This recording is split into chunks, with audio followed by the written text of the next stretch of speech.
बिस्मिल्लाहिर्रहमानिर्रहीम, अस्सलाम वालेकुम। मैं सैयद इमरान शफ़क़त आपकी खिदमत में हाज़िर हूँ। ये पता नहीं अब आपके लिए ये बुरी ख़बर है या अच्छी ख़बर है, क्योंकि बुरी ख़बर तो अपोजिशन हमें बताती है कि जी ये जो बजट है ये को बहुत बुरी बला है। और वैसे भी पाकिस्तान में बजट गरीबों के लिए कभी भी कोई अच्छी ख़बर नहीं लेके आया।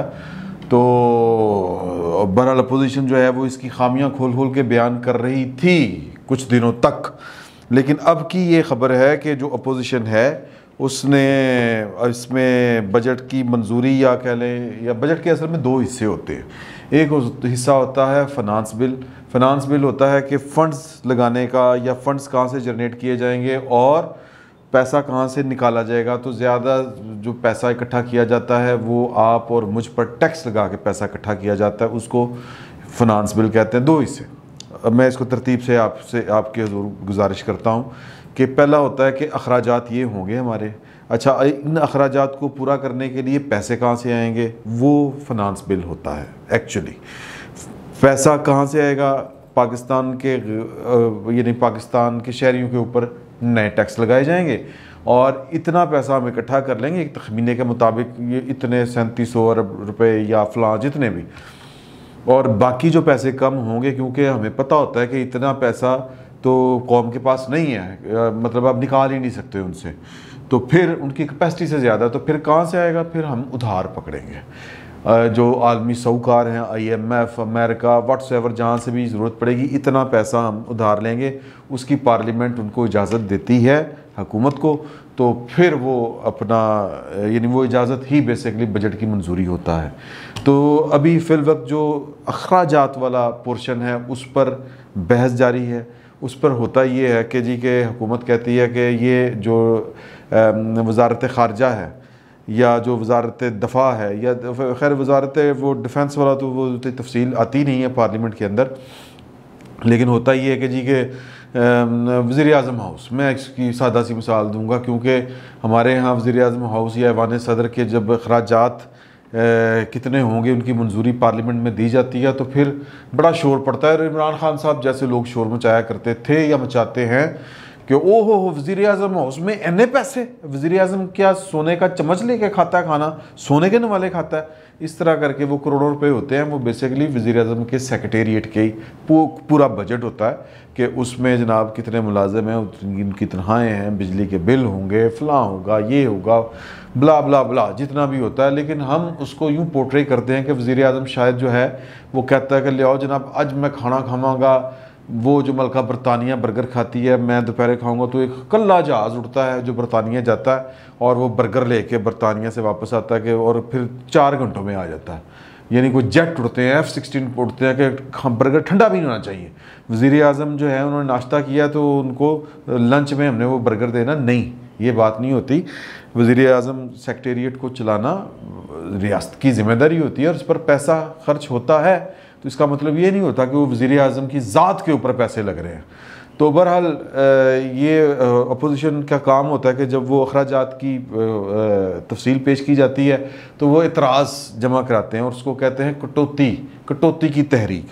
तो वो कहते हैं कि नहीं वज़ीर आज़म हाउस में इतने पैसे तो बहुत ज़्यादा हैं, ये अगर इन्होंने 40 करोड़ लिखा है तो ये 5 करोड़ में गुजारा होना चाहिए, हो सकता है। चूँकि हमारे यहाँ पर हर काम जो है वो डंग टपाऊ होता है, बहस होती कोई नहीं है, तो लिहाजा वो पता होता है हुकूमत को भी और अपोजिशन को भी कि हमने करनी ड्रामेबाजी।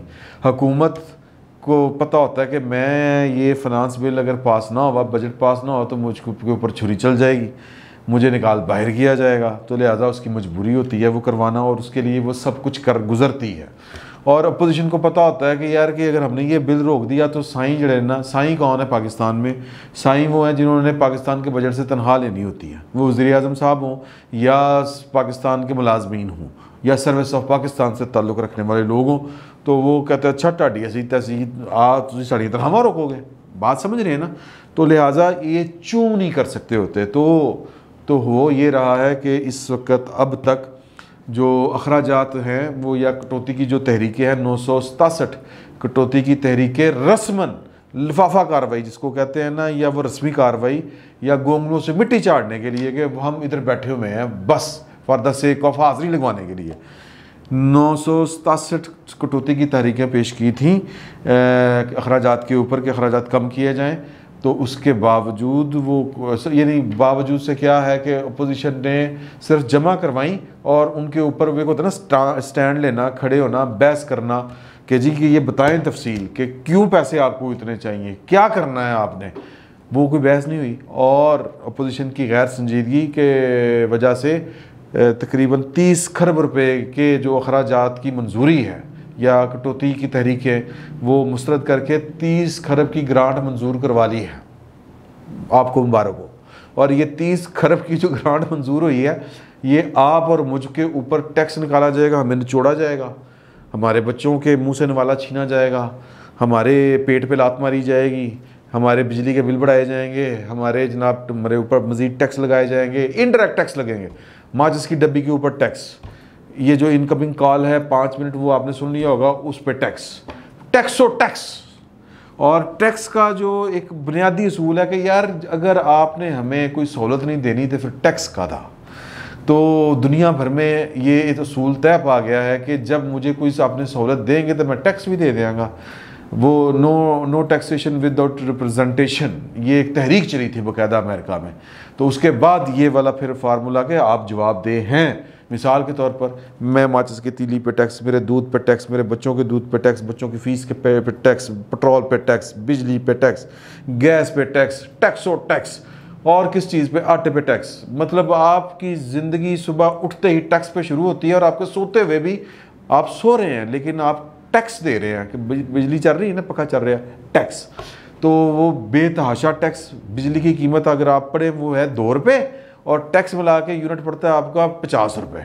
आप इतना ज़्यादा, ये पुराने बादशाहों में जो जालिम बादशाह होते थे ना वो होते थे जो अपनी रियाया के उससे वो मिसूल यानी कि टैक्स ज़बरदस्ती इकट्ठा किया करते थे बज़ोर कुव्वत। तो यही हमारे साथ अब हो रहा है और वरना होना तो ये चाहिए कि अगर मैं बीमार हुआ हूँ तो हुकूमत टैक्स लेती है, इलाज कराए, कोई नहीं कराएगा। मेरा मतलब जहाँ पर मेरा रियासत ने मुझ पर जो 2 रुपये लगाने हैं, मैं इस दर्द को मैं कोई क्या खुल के बयान करूँ कि हमें एहसास ही नहीं है। हम शायद हमें इन चीज़ों का एहसास ही नहीं है क्योंकि हमने ये रायतें हमें कभी ज़िंदगी में मिली नहीं है कि आप बीमार हुए हैं तो फिर रियासत की ज़िम्मेदारी है क्योंकि वो आपसे टैक्स लेती है। आपका बच्चा बीमार हो गया, अल्लाह रहम करे, तो फिर वो रियासत की ज़िम्मेदारी है कि वो आपके बच्चे को सेहतियाबी तक अल्लाह ताला ज़िंदगी दे सबको, वो रियासत पैसा खर्चेगी उस पर। आपकी टेंशन नहीं, आपकी टेंशन ये है आपने फ़ोन करके बता दिया। ये जो रियासत मदीना की बात करते हैं ये वही बात है, फ़ोन करके बता दिया है यार मेरा बच्चा बीमार है, मैं बीमार हो गया हूँ, रियासत आएगी, हुकूमत आएगी, वो आपको हॉस्पिटल ले जाएगी। फिर उसके बाद आपका सिर्फ आपकी तकलीफ़ इतनी है कि आपका बच्चा बीमार है, बस अल्लाह से दुआ करें। रियासत अपना काम कर रही है लेकिन ये यहाँ पे नहीं है। यहाँ पर मैं आपको मिसाल देता हूँ, मेरे एक दोस्त है, मैं उनकी मिसाल देता हूँ कि दिल का दौरा पड़ा हुआ है और जी कि ये आपको डॉक्टर थमा रहा है कि जाओ जी दवाइयाँ लेके आओ। ये मैं प्राइवेट हॉस्पिटल की बात बता रहा हूँ, सरकारी हॉस्पिटल तक आप पहुँच नहीं सकते। लाहौर में अगर आपकी किस्मत अच्छी है तो आप पहुँच जाएंगे और वहाँ पे भी फिर जो होगा आपकी वो एक अलग से दास्तां है। लेकिन जो अपोजिशन की जो आपका नाम लेके वो जो गज वज के जो वजह वो जाती है, बेसिकली ये एक गोरख धंधा है। आपके नाम के ऊपर ये सब कुछ होता है आपको तसल्ली देने के लिए। ये जुल्म का निज़ाम नहीं चलने देंगे, ये टैक्स हमारी लाशों से गुजर कर ये बजट मंजूर होगा। लेकिन जब कटौती की तहरीकें पेश हो रही हैं तो ना शहबाज शरीफ वहाँ पर हैं, ना अपोजिशन की, मतलब वीरान बेंच पड़े हुए हैं और हुकूमत जो है वो वॉक ओवर मिल रहा है उनको, अपोजिशन मौजूद नहीं है। और यूं करके 38-30 खरब के वो कटौतियाँ जो हैं या कह लें ग्रांट मंजूर हो गई है। क्यों मंजूर हो गई है कि आपने ज़बान दी हुई है पाकिस्तान की इस्टेब्लिशमेंट को, पाकिस्तान के ताकतवर लोगों को कि सर आपके काम में हम कोई रुकावट नहीं डालेंगे क्योंकि आपने हर महीने तनख्वाह लेनी होती है, आपकी तनख्वाह आएगी। तो ये है जनाब कुल मिला के दास्तान टैक्स की। और अपोजिशन गायब है। शहबाज शरीफ साहब से पूछे उनकी कमर में दर्द होगा या पता नहीं कितने मसरूफ़ होंगे। तो मतलब जो बिज़नेस है, जो अवाम का बिज़नेस है, आपके और मेरे सर दर्द की जो बात है उस पर इनका इंटरेस्ट इतना है इस अपोजिशन का। हुकूमत बेजा मन मर्जी के टैक्स अपने लल्ले पूरे करने के लिए टैक्स लगा रही है। और क्यों लगा रही है? बाजवा साहब ने कहा था ना कि वो जो ब्रीफिंग हो रही थी कि ये क्या, ये हुकूमत के पर वो क्या है जी, जहांगीर तरीन साहब मतलब धड़ा बना के बैठे हुए हैं और इमरान खान साहब की अपनी हुकूमत ख़तरे में थी जब उनको एतमाद का वोट लेना पड़ा और बजट बहुत करीब है, तो क्या ये हुकूमत बजट मंजूर करा पाएगी? तो बहुत उन्होंने जो कहते हैं ना स्पाट लहजे में कहा था कि नहीं कराएगी तो फिर घर जाए। तो इमरान खान साहब ने थोड़ा सा वो वाला काम करना शुरू किया था कि अच्छा मैं घर जावा, तुसी जनाब साइयां किते वधाइयां किते, शहबाज शरीफ को बुलाना वज़ीर आज़म, ये करना है वो करना है। तो फिर उन्होंने पाकिस्तान की इस्टेब्लिशमेंट को थोड़ी सी टेंशन देने की कोशिश की और कहा कि जी खुद बजट के रास्ते में रुकावट बन गए। लेकिन अपोजिशन जो थी वो खिदमत गुजारी में इमरान खान साहब से आगे थी और पेश थी। उन्होंने समझौते किए क्योंकि डंडा चल रहा था ऊपर से, ये मैंने पहले भी आपको ये खबर है बकायदा। और फिर वो जनाब उसके बाद ये है वो मामला स्मूथ हुए, बजट पास हो रहा है और ये बजट जो है वो आप और मेरे खून के कतरों से निचोड़ा जाना है और अपोजिशन जो है वो ठंड करा के जो गैब है और वो अपनी मतलब इस सर्विस के बाद ये जो बजट पास करवाने वाली सर्विस उन्होंने दी है। क्योंकि इमरान खान साहब का तो था ना कि जी फिर बजट बस ही नहीं कराते पास, तुसी जाके कर लो अपोजिशन के नाल जो भी करना है। तो ये बेसिकली वो एक तरह से एक रकीबाना जो थी ना, महबूब से वो क्या कहते हैं, महबूब से जो रकीब से मोहब्बत वाली रकाबत हुकूमत की कि अच्छा तुसी जनाब हम रकीबों के साथ आप जो है वो पींगे बनाएंगे। तो ये वो वाला ये टेंशन थी, वो उसका रास्ता हुकूमत से ज़्यादा जो था वो अपोजिशन ने फ्राहम किया पाकिस्तान की इस्टेब्लिशमेंट को। अब इस बजट के बाद जो पाकिस्तान की इस्टेब्लिशमेंट है वो अब इसका सिला मांगेगी पाकिस्तान की इस्टेब्लिशमेंट से कि जनाब के देखें वो तो उसने रख ली थी आंखें माथे के ऊपर, वो इतना तोता चश्म आदमी है और वो आप कहते हैं कि हमने दाएं जाना है, वो कहता है कि मैं तो बाएं जाना है। ये अमेरिका इंडिया वाली बातें हैं। तो लिहाजा इस तोता चश्म को लगा ले आके हजूर आपने क्या 10 मैं की प्यार विचों खटिया, वो वाली बात है ना। तो अपोजिशन कहेगी 10 तू की प्यार विचों खटिया तो मैं क्यों मुँह काला कराया। तो अब जनाब जो नज़र करम वो है वो हम पे होनी चाहिए। अब उल्फत के सारे जो हैं मज़े या उल्फत के सारे दरवाज़े हम पे खुलने चाहिए, नज़र इनायत हम पे होनी चाहिए।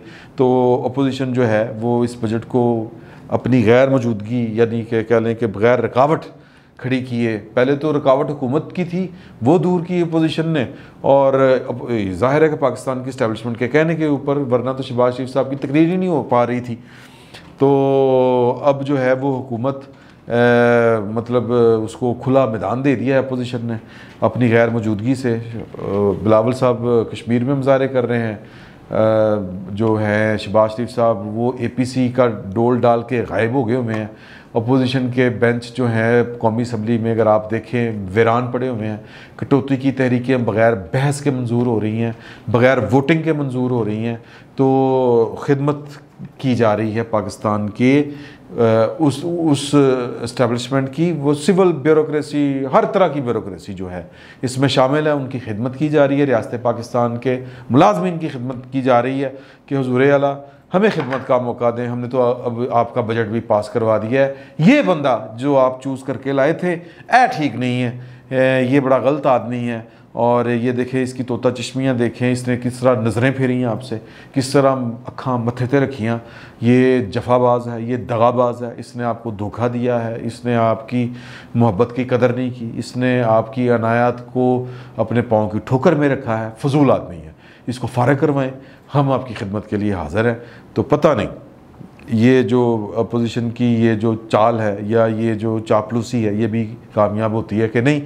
बजट पास होना है, ये अपोजिशन जो है वो उल्टे सर खड़े होके भी ना वो कहते हैं ये बजट पास करवाएगी और 100 जूते भी खाएगी, 100 प्याज भी खाएगी।